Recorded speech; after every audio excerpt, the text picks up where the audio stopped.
नमस्कार दोस्तों। स्वागत है आपका हमारे YouTube channel daily GK dose में। आज 15 अप्रैल है और 15 अप्रैल के करंट अफेयर्स हम लोग आज डिस्कस किया जाएगा। तो बिना पंचायत के शुरू करते हैं अपना सेशन पहले क्वेश्चन के साथ। प्रधानमंत्री मोदी ने हाल ही में किस राज्य में विकास परियोजनाओं का उद्घाटन एवं शिलान्यास किया? In which state did PM Narendra Modi recently inaugurate and lay the foundation stone of development projects?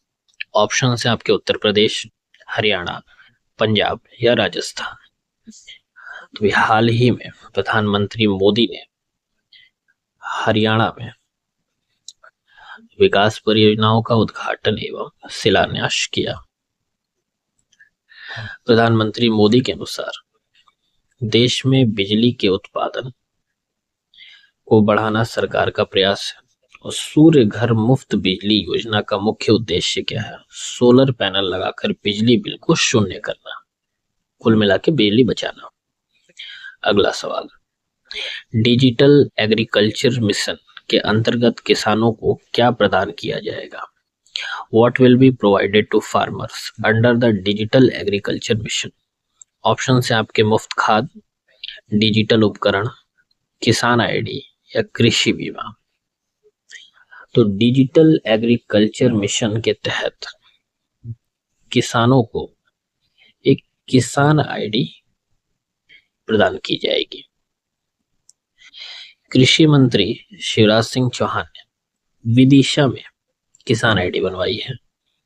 किसान आईडी में फसल की जानकारी और मिट्टी के स्वास्थ्य की जानकारी शामिल होगी। किसान आईडी के माध्यम से किसानों को बैंक ऋण और बीमा तुरंत मिलेगा। ये सब पॉजिटिव पॉइंट्स हैं इस आईडी के। इसी के तहत डिजिटल एग्रीकल्चर मिशन चलाया गया है, जिसका मुख्य उद्देश्य क्या है? किसानों को डिजिटल रूप से सशक्त और आत्मनिर्भर बनाना। अगला क्वेश्चन, केंद्रीय गृह एवं सहकारिता मंत्री श्री अमित शाह जी ने अखिल भारतीय न्यायालयिक विज्ञान सम्मेलन 2025 को कहां संबोधित किया? Where did the Union Home and Cooperation Minister Amit Shah address the All India Forensic Science Conference 2025? Option है आपके मुंबई, गांधीनगर, नई दिल्ली या बेंगलुरु। तो भी हाल ही में अमित शाह जी ने अखिल भारतीय न्यायिक विज्ञान सम्मेलन 2025 को नई दिल्ली में संबोधित किया है। मोस्ट इंपॉर्टेंट क्वेश्चन आज के सेशन का है ये, भारत में फॉरेंसिक साइंस को क्रिमिनल जस्टिस सिस्टम के रूप में शामिल करना अनिवार्य है या आवश्यक है? ये इस सम्मेलन में आज चर्चा का विषय था। मोटा भाई के अनुसार आने वाले दशक में भारत का दोष सिद्धि दर सबसे बेहतर होगा। वर्तमान में national forensic science institute NFSU सात परिसर है और NFSU के माध्यम से ट्रेंड मैन पावर, अनुसंधान और स्वदेशी टेक्नोलॉजी को बढ़ावा मिलेगा। अगला क्वेश्चन, हाल ही में भारत सरकार के किस कार्यालय ने क्वांटम तकनीक पर अंतरराष्ट्रीय रणनीति का पहला संस्करण जारी किया? अगेन एक इंपॉर्टेंट क्वेश्चन है आपका। ऑप्शन है आपके नीति आयोग, विज्ञान और प्रौद्योगिकी मंत्रालय, प्रधानमंत्री कार्यालय या प्रधान वैज्ञानिक सलाहकार का कार्यालय। तो ये हाल ही में भारत सरकार के प्रधान वैज्ञानिक सलाहकार का कार्यालय जो है, इसने क्वांटम तकनीक पर अंतरराष्ट्रीय रणनीति का पहला संस्करण जारी किया। इसीलिए इंपॉर्टेंट है क्योंकि ये पहला संस्करण है, क्वांटम टेक्नोलॉजी से रिलेटेड है। फैक्ट्स देखते हैं। इस रिपोर्ट का अनावरण विश्व क्वांटम दिवस के अवसर पे हुआ।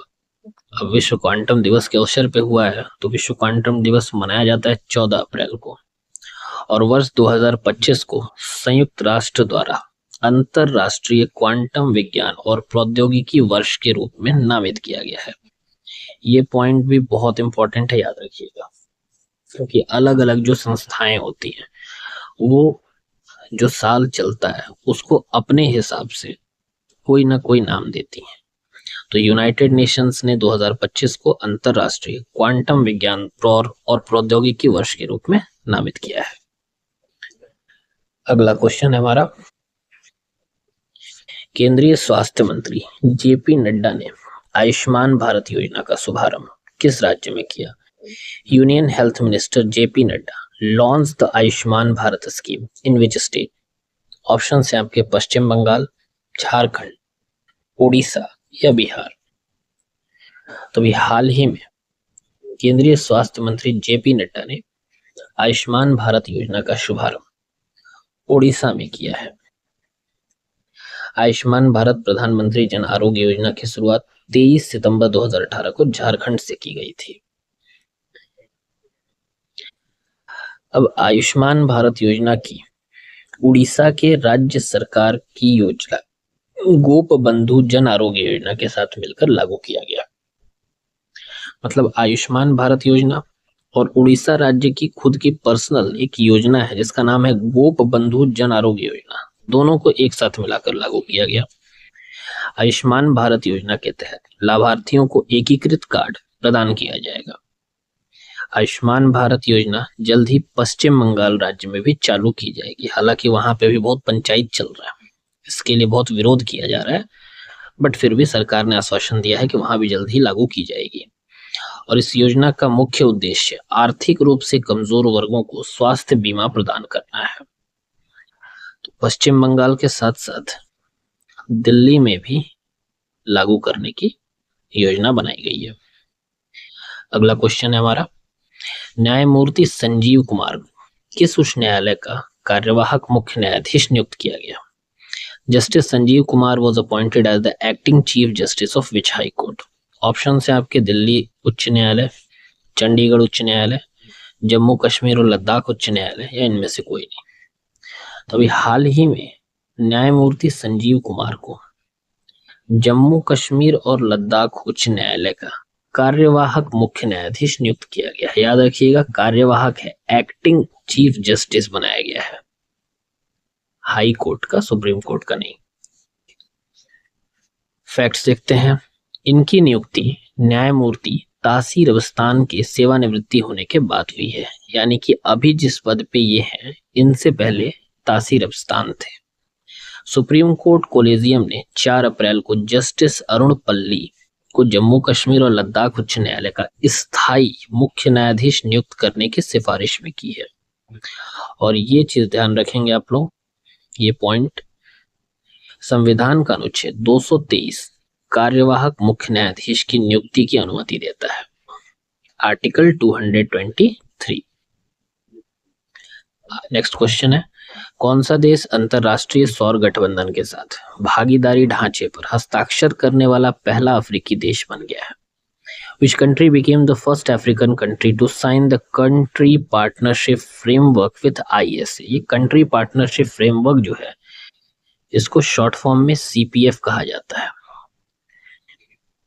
तो ऑप्शन है आपके मॉरिशियस, साउथ अफ्रीका, सूडान या अर्जेंटीना।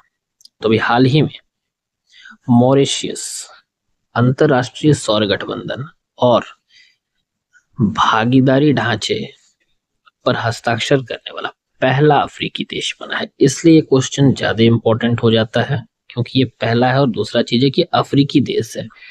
वैसे भी वहां पे दिक्कत रहता है, सब एकदम सफेद गोरे होते हैं, इस वजह से ये काफी इंपॉर्टेंट क्वेश्चन है। अगला क्वेश्चन, सॉरी फैक्ट्स हैं इसके, अंतरराष्ट्रीय सौर गठबंधन का शुभारंभ भारत व फ्रांस द्वारा 30 नवंबर 2015 को COP21 के सम्मेलन में पेरिस में किया गया था। COP21 corporation of parties, sorry conference of parties, ISA द्वारा यानी कि इंटरनेशनल सोलर अलायंस द्वारा विकसित कंट्री पार्टनरशिप फ्रेमवर्क का उद्देश्य स्वच्छ ऊर्जा अपनाने की गति देना है। याद रखिएगा RO में ना, अगर इससे क्वेश्चन बनता है, इस मतलब पर्टिकुलर क्वेश्चन नंबर 7 से अगर क्वेश्चन बनता है तो ये टॉपिक ध्यान रखिएगा। ये 30 नवंबर 2015 को COP21 के सम्मेलन में पेरिस में किया गया। तो सबसे इंपॉर्टेंट चीज भारत और फ्रांस ने मिलकर किया था, तो भारत की वजह से इंपॉर्टेंट होगा ये। अगला क्वेश्चन, भारत में अनुसूचित जातियों के उपवर्गीकरण को लागू करने वाला पहला राज्य कौन बना? Which is the first state in India to implement sub-categorization of scheduled classes, castes, SC? Option है आपके तमिलनाडु, महाराष्ट्र, तेलंगाना या उत्तर प्रदेश। तो अभी हाल ही में भारत में अनुसूचित जातियों की उप वर्गीकरण को लागू करने वाला पहला राज्य तेलंगाना बन गया है। पहला है इसलिए इंपॉर्टेंट है, याद रखना आपका काम है, बताना मेरा काम है। तेलंगाना ने सुप्रीम को सॉरी एससी से सुप्रीम कोर्ट आ जाता है, शेड्यूल क्लास उप वर्गीकरण को 14 अप्रैल 2024-25 को लागू करने का आदेश जारी किया है। तेलंगाना सरकार ने 59 शेड्यूल्ड कास्ट उप जातियों को 3 समूह में बांटा है और एससी उप वर्गीकरण की नीति अंतर जातीय पिछड़ेपन, पान हो गया, और यहाँ पे पान गुटखा तंबाकू मत सोचना, पिछड़ेपन होगा, थोड़ा हो जाता है मिस्टेक, की नीति के सिद्धांत पर आधारित है। यानी कि जो ये वर्गीकरण हुआ है ये किस नीति के तहत हुआ है? तो अंतर जातीय पिछड़ेपन की नीति, नॉट पान एंड शुद्ध प्लस एनीथिंग। अगला क्वेश्चन हमारा, सियाचिन दिवस हर वर्ष किस तारीख को मनाया जाता है? On which date is Siachen day observed every year? Option है आपके 12 अप्रैल, 13 अप्रैल, 14 अप्रैल या 15 अप्रैल। तो सियाचिन दिवस प्रतिवर्ष 14 अप्रैल को मनाया जाता है। ऑप्शन नंबर सी हमारा करेक्ट हो जाएगा। ऑपरेशन मेघदूत की शुरुआत की स्मृति में सियाचिन दिवस मनाया जाता है। ऑपरेशन मेघदूत वर्ष 1984 में शुरू हुआ था। सियाचिन ऑपरेशन में भारतीय सेना के साथ भारतीय वायुसेना ने मुख्य भूमिका निभाई थी। यार इतना ध्यान देने के बाद भी गड़बड़ हो जाता है, सॉरी। इस वर्ष सियाचिन दिवस की 41वीं वर्षगांठ मनाई गई। याद रखिएगा 41st एनिवर्सरी मनाई गई है सियाचिन दिवस की। और दुनिया का सबसे ऊंचा युद्ध क्षेत्र जो है वो हमारा सियाचिन ग्लेशियर है। Last question of this session, वर्ष 2025 में वीरचोल दलित लिटरेरी अवार्ड से किसे सम्मानित किया गया है? Who was honored with the Virchol Dalit Literary Award in 2025? Option है आपके बामा, पी शिवकामी, मीना कंदसामी, यशिका दत्त। भयानक नाम है लोग का। मेरे को जहां तक उम्मीद है ना कि नाम के वजह से ही क्वेश्चन एग्जामिनर इसको नहीं देगा, फिर भी इंपॉर्टेंट है, पढ़ना है करंट अफेयर्स। ये पुरस्कार नीलम कल्चरल सेंटर संगठन द्वारा दिया गया। इस पुरस्कार के साथ 1 लाख की नगद राशि दी जाती है। यह पुरस्कार मुख्यतः साहित्य और सामाजिक न्याय के क्षेत्र में दी जाती है। एक और चीज बताना है लेकिन हम नाम भूल गए इनका, क्या नाम था? हाँ, पी शिवकामी। ये पेशे से एक आईएएस अधिकारी है। ठीक है, अब बारी है आज नायक जगदीश सिंह रावत जी के बारे में जानने की। तो नायक जगदीश सिंह रावत भारतीय सेना के एक बहादुर सैनिक थे जिनकी वीरता और साहस की मिसाल आज भी दी जाती है। नायक जगदीश सिंह रावत 12वीं जाट रेजिमेंट से थे। घटना क्या हुई इनके साथ? सियाचिन ग्लेशियर पर तैनाती के दौरान भयंकर हिमस्खलन में कई जवान बर्फ में दब गए थे। वीरता वहां पे इन्होंने क्या दिखाई? तो नायक जगदीश सिंह रावत जी ने अपनी जान की परवाह किए बिना बर्फ में दबे साथियों को बचाने में जान लगा दी। उन्होंने कई साथियों की जान बचाई लेकिन अंत में खुद भी बर्फ के नीचे दबकर शहीद हो गए। सम्मान क्या मिला उनको? तो उनकी वीरता के लिए उन्हें मरणोपरांत शौर्य चक्र से सम्मानित किया गया। एक सच्चे सैनिक की कहानी है ये, जो आखिरी सांस तक साथियों की रक्षा करता रहा। देखिए, लास्ट पेज ऐड करने का मेरा सिर्फ इतना ही मकसद रहता है, क्या है कि मैं सैनिकों के प्रति बड़ा वो रहता हूँ।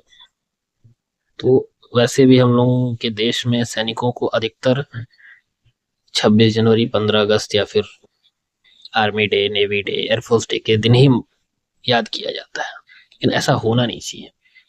क्योंकि जो लोग हमारे लिए कंटिन्यू गर्मी, ठंडी, बरसात कुछ भी हो, हर दिन तैनात रहते हैं बिना किसी शिकायत के, हमारा भी फर्ज बनता है कि उनके लिए कुछ तो करना चाहिए। मेरा बस यही उद्देश्य रहता है। बाकी आपकी मर्जी, आपको अच्छा लगे बहुत अच्छी बात है, ना लगे उसके लिए सॉरी, बट मेरे अंदर जो सम्मान है सैनिकों को लेके वो तो हमेशा रहेगा। उम्मीद करता हूँ सेशन आपको अच्छा लगा होगा।